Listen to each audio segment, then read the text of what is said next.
আপনারা কি জানেন কখনো কখনো একটা গুলি ইতিহাস বদলে দিতে পারে?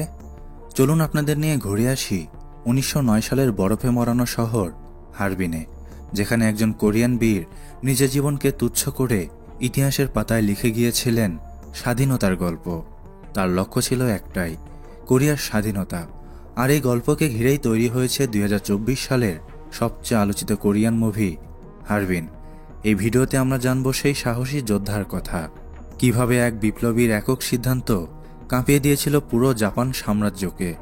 চলুন হারিয়ে যায় ইতিহাস, থ্রিল এবং দেশপ্রেমে গাথা এক বীরের গল্পে।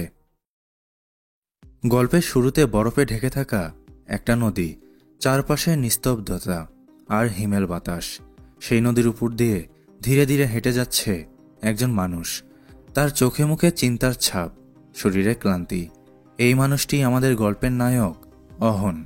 এরপর কাহিনী চলে আসে রাশিয়ার ভ্লাদিভস্টক শহরে।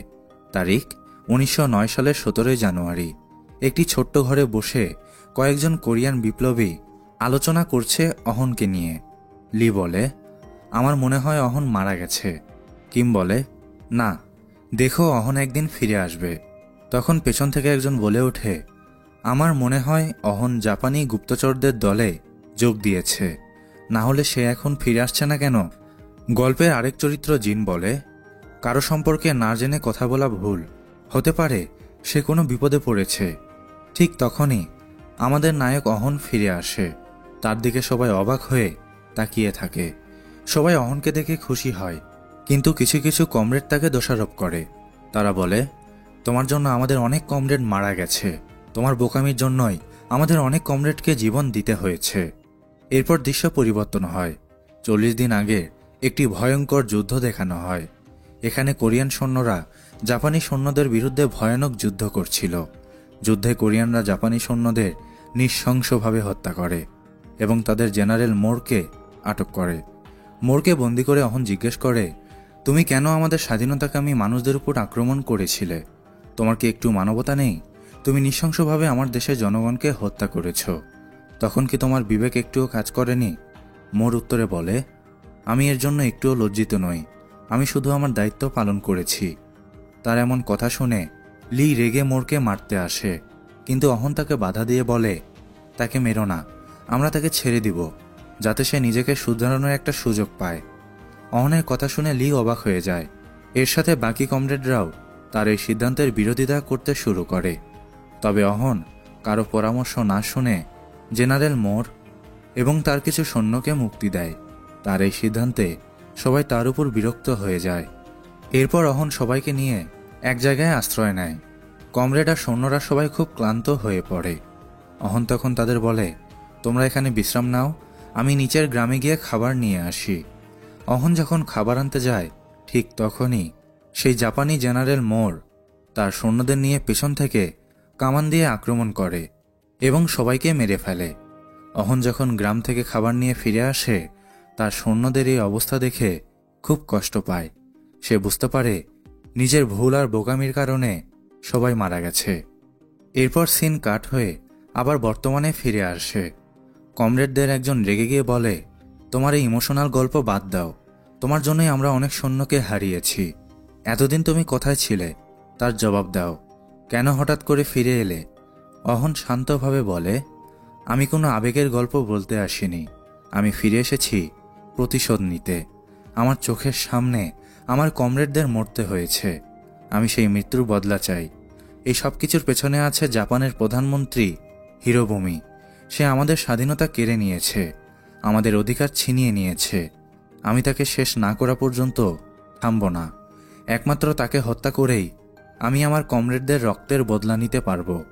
এরপর দেখা যায় জাপানের প্রধানমন্ত্রী হিরোবুমি এক বক্তৃতায় বলছে, জাপান ও কোরিয়ার মানুষের মঙ্গল ও শান্তির কথা ভেবে আগামী 26 অক্টোবর রাশিয়ার হারবিন শহরে রাশিয়ার স্বরাষ্ট্রমন্ত্রীর মধ্যস্থতায় জাপানের সঙ্গে কোরিয়ার একটি চুক্তি হবে এবং এই চুক্তিতে কোরিয়া পুরোপুরি জাপানের নিয়ন্ত্রণে চলে যাবে এবং কোরিয়ার সব শাসনভার জাপান হাতে নেবে।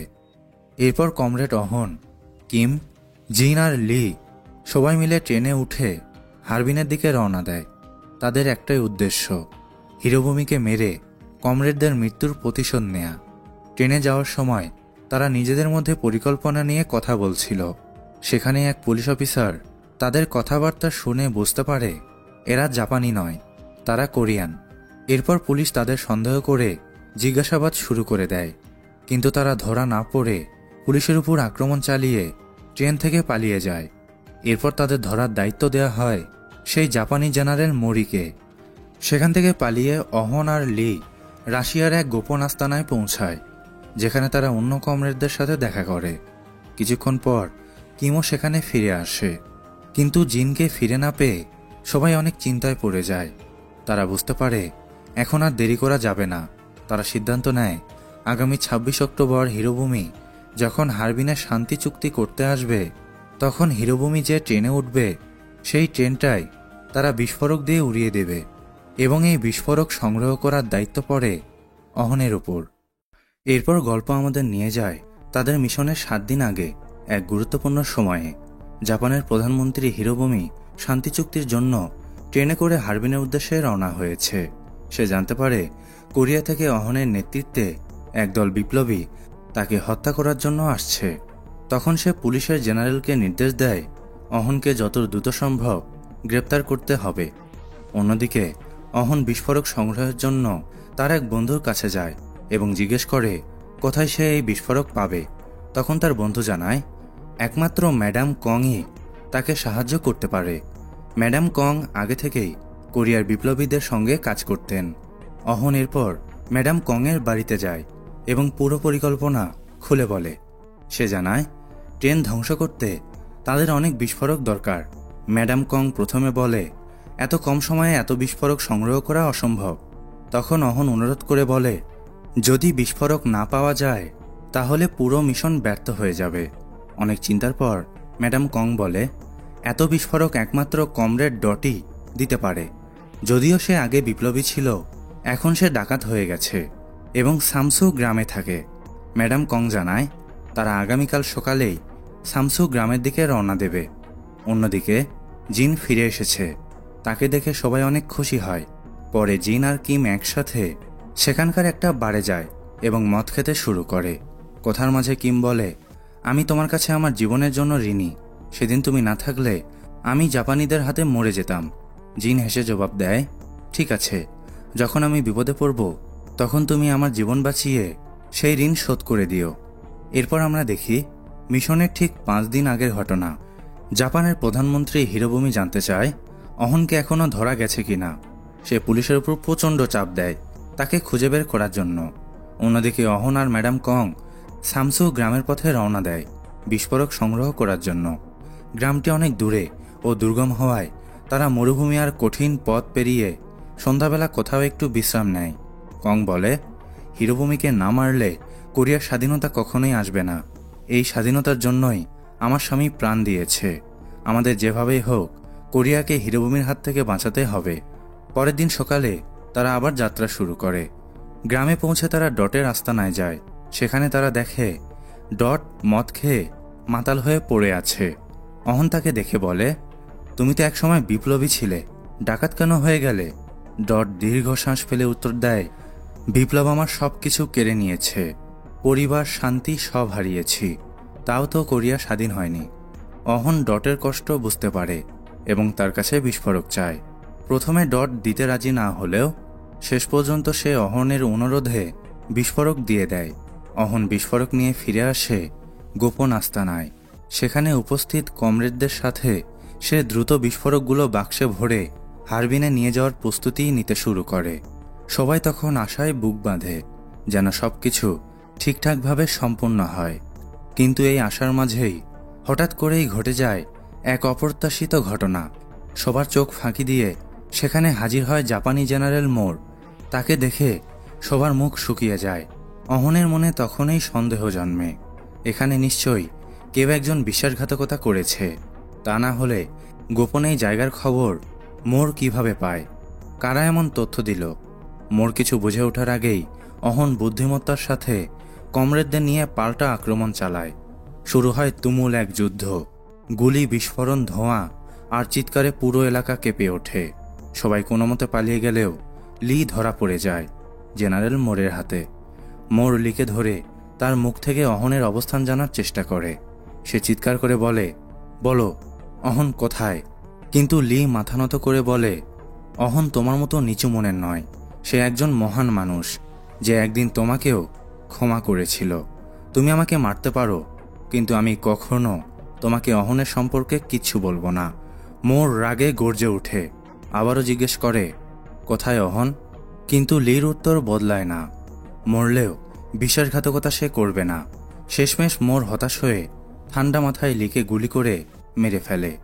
অন্যদিকে এই ঘটনার খবর পেয়ে অহনের মন ভেঙে যায়। সে একদমই স্তব্ধ হয়ে পড়ে। প্রিয় বন্ধুকে হারানোর কষ্টে তার হৃদয় ভেঙে চুরমার হয়ে যায়। সাথে সাথে তার মাথায় ঘুরতে থাকে একটাই প্রশ্ন, কে ছিল সেই বিশ্বাসঘাতক? মোরকে কে খবর দিল? কার জন্য লিকে প্রাণ দিতে হলো? এরপর আমরা দেখি মিশনের আর মাত্র 2 দিন বাকি রয়েছে। হিরোভূমি ইতিমধ্যে হারবিনে পৌঁছে গেছে। তিনি তার চারপাশের অফিসারদের কড়া নির্দেশ দেয়। হিরোভূমি বলে, এই চুক্তি যেন যে কোনো মূল্যে সফল হয়। কোনোভাবেই এই চুক্তিতে বিঘ্ন ঘটতে দেয়া যাবে না। অহন বা তার লোকেরা যেন এক কদমও কাছে আসতে না পারে। চারিদিকে সৈন্য মোতায়েন করা হোক। রাস্তায়, স্টেশন, হোটেল সবখানে কড়া পাহারা দাও। অন্যদিকে আমরা দেখতে পাই অহন ও বাকি কমরেডরা এক জায়গায় বসে আলোচনা করছিল। তাদের মধ্যে কে হতে পারে সেই গুপ্তচর? সবাই চিন্তিত, কেউ না কেউ বিশ্বাসঘাতকতা করেছে। না হলে মোর কিভাবে তাদের গোপন আস্তানা খুঁজে পেল? তারপরেই আমরা দেখতে পাই তারা সবাই ট্রেনে চড়ে হারবিনের পথে রওনা দেয়। মুখে দৃঢ় সংকল্প, এইবার হিরোভূমিকে শেষ করতেই হবে। এই সময় আমরা জানতে পারি আসল সত্য ঘটনা। সেই গুপ্তচর আর কেউ নয়, কমরেড জিন। মূলত তারা যখন প্রথমবার কোরিয়া থেকে ট্রেনে করে হারবিনে যাচ্ছিল, তখন পুলিশের সন্দেহ হলে তারা ট্রেন থেকে লাফ দেয়। সবাই পালিয়ে গেলেও জিন ধরা পড়ে যায়। এরপর জাপানি পুলিশ তাকে অমানবিক নির্যাতন করে, মানসিকভাবে ভেঙে দেয়, আর শেষমেশ তাকে বাধ্য করে তাদের হয়ে গুপ্তচর হিসেবে কাজ করার জন্য। যিনি ছিল সেই ব্যক্তি যে তাদের গোপন আশ্রয়ের ঠিকানা জেনারেল মোরকে জানায়। সেই হচ্ছে বিশ্বাসঘাতক, যার কারণে লিকে হারাতে হয়েছে। এরপর দৃশ্যটি ফ্ল্যাশব্যাকে চলে যায়। দেখা যায় জিন মোরের সামনে দাঁড়িয়ে আছে। মোর রেগে গিয়ে হুমকি দিয়ে বলে, তুমি যদি আমাকে অহনের ঠিকানা না দাও, আমি তোমাকে মেরে ফেলব। জিন তখন বারবার কাঁপা গলায় বলতে থাকে, আমি সত্যি কিছু জানি না। সেদিনের সেই হামলার পর থেকে আমি আর অহনের সঙ্গে দেখা করিনি। কোথায় আছে কিছুই জানি না। এরপর দৃশ্য আবার বর্তমানে ফিরে আসে। ট্রেনের ভিতরে থাকা বাকি কমরেডদের সঙ্গে দেখা যায় জিনকে। সে তাদের দিকে তাকিয়ে ভাঙা গলায় জিজ্ঞেস করে, তোমরা কেউ জানো অহন কোথায় আছে? আমার সঙ্গে একটু দেখা করার সুযোগ করে দাও। কিন্তু কেউ তার প্রশ্নের কোনো জবাব দেয় না। এরপর ট্রেনটি একটি স্টেশনে থামে। সবাই ট্রেন থেকে নেমে পড়ে। জিন তখন আবার ব্যাকুল হয়ে জিজ্ঞেস করে, আমরা কোথায় যাচ্ছি? এখন আমাদের পরবর্তী পরিকল্পনা কি? তখন কিম ধীর কণ্ঠে জবাব দেয়, আমরা অহনের কাছেই যাচ্ছি। এই গুরুত্বপূর্ণ খবরটি দ্রুত জেনারেল মোরের কাছে পৌঁছে যায়। অন্যদিকে অহনের কাছে পৌঁছাতে তারা যখন ট্রেন ধরতে যায়, তখন তারা দেখতে পায় নির্ধারিত ট্রেনটি ইতিমধ্যেই ছেড়ে দিয়েছে। বাধ্য হয়ে সবাইকে পরবর্তী ট্রেনের জন্য অপেক্ষা করতে হয়। এই সুযোগে কিম জিনের দিকে এগিয়ে যায়। তার চোখে মুখে তীব্র রাগ ও হতাশা। সে বলে ওঠে, তুমি আমাদের সাথে এমনটা কিভাবে করতে পারলে জিন? তোমার জন্যই আজ আমরা লিকে হারিয়েছি। তুমি কি জানো লি আমাদের জন্য কতটা গুরুত্বপূর্ণ ছিল? আমরা সবাই তোমাকে বিশ্বাস করতাম, ভরসা করতাম, আর তুমি সেই বিশ্বাসের প্রতিদান এভাবে দিলে। জিন মাথা নিচু করে ভাঙা গলায় বলে, আমার হাতে আর কোনো উপায় ছিল না। আমি একেবারেই নিরুপায় হয়ে পড়েছিলাম। আমি শুধু নিজের প্রাণটা বাঁচাতে চেয়েছিলাম। কিম তখন নিজের কোমর থেকে বন্দুক বের করে জিনের মাথায় ঠেকিয়ে ধরে। হঠাৎ পরিস্থিতি থমকে যায়। জিন ভয়ে থরথর করে কাঁপতে থাকে। তার চোখ দিয়ে পানি গড়িয়ে পড়ে। সে কাঁদতে কাঁদতে বলে ওঠে, তুমি তো সেদিন বলেছিলে আমি তোমার জীবন বাঁচিয়েছি। তুমি আমার কাছে ঋণী। আজ আমি সেই ঋণ শোধ চাই না। আমি শুধু আমার প্রাণ ভিক্ষা চাই। আমি সত্যিই ভুল করেছি, কিন্তু আমি মরতে চাই না। এসব কথাবার্তার মধ্যে তখনই সেখানে জেনারেল মোর চলে আসে। সে রেগে জিনকে মারতে মারতে বলে, তুমি আমাকে মিথ্যা বলেছ। অহন কোথায়? তুমি আমাকে অহনের ঠিকানা দাও। এই বলে জেনারেল মোর তাকে ভয়ঙ্করভাবে মারতে থাকে। অন্যদিকে আমরা অহনকে হারবিন রেল স্টেশনে দেখতে পাই। সেখানে কংও তার সাথে উপস্থিত ছিল। আসলে এসব পরিকল্পনা অহনের ছিল, যাতে সে জিনকে দিয়ে জেনারেল মোরকে ভুল তথ্য পাঠিয়ে হিরোভূমি কাছ থেকে দূরে রাখতে পারে। আর অহন আগে থেকে জানত যে জিন তাদের সাথে বিশ্বাসঘাতকতা করেছে, সেজন্য সে জিনকে ব্যবহার করে মোরকে হিরোভূমির কাছ থেকে দূরে রেখেছিল, যাতে সে খুব সহজেই তাকে হত্যা করতে পারে। অহন এবং কং এক জায়গায় বসে কিছু কথা বলছিল। অহন কংকে বলে, এটা সম্ভবত আমাদের শেষ দেখা। আমি তোমার উপকার কখনো ভুলব না। তুমি যেভাবে আমাকে সাহায্য করেছ তাতে আমি চিরকাল কৃতজ্ঞ। যদি তুমি না থাকতে আমি কখনোই হিরোভূমির কাছাকাছি পৌঁছাতে পারতাম না। এসব কথা বলার পর অহন কিছুক্ষণ চুপ করে থাকে। তার চোখে মুখে কষ্টের ছাপ স্পষ্ট বোঝা যাচ্ছিল। সে আবার বলে, যারা আমাদের দেশের জন্য প্রাণ দিয়েছিল তাদের আত্মা এবার শান্তি পাবে। আর আমি মনে করি এখন আমি তাদের প্রতি আমার প্রতিশ্রুতি পূর্ণ করতে পেরেছি। এই মুহূর্তে আমি মনে করি আমার রাস্তা একদম সঠিক ছিল। কং চুপচাপ অহনের এসব কথাবার্তা শুনছিল। তার চোখে অশ্রু জমেছিল, কিন্তু সে কিছু বলেনি। সে জানত অহন যা করেছে তা কেবল দেশের জন্য। অন্যদিকে দেখা যায় হিরোভূমি ট্রেনের মধ্যে রাশিয়ান মন্ত্রীদের সঙ্গে চুক্তি করতে যাচ্ছিলেন। ট্রেনটি যখন হারবিনে পৌঁছায়, হিরোভূমি এবং তার মন্ত্রীরা ট্রেন থেকে নামতে শুরু করে। তাদের চারপাশে ছিল কঠোর নিরাপত্তা, যেন কোনো বিপদ না ঘটে।